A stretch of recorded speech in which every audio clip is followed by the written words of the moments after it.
லக்ஷிதா, இன்னைக்கு என்ன லஞ்சு? ஆ, என்ன லஞ்சு காமி?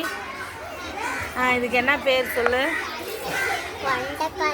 கொண்டை கொண்டைக்கல்ல. உங்க அம்மா செஞ்சு கொடுத்துச்சா? சரி ஓ, தயிரில் கொண்டைக்கல்ல போட்டா? சரி சாப்பிடு. சரி சாப்பிடு போடு. நீ என்ன சாமி? லெமன் சாதமா? Very good. சாப்பிடு. நீ என்ன சாதம்? தயிர் சாதமா? சாப்பிட்லையா? சாப்பிட்ருவியா?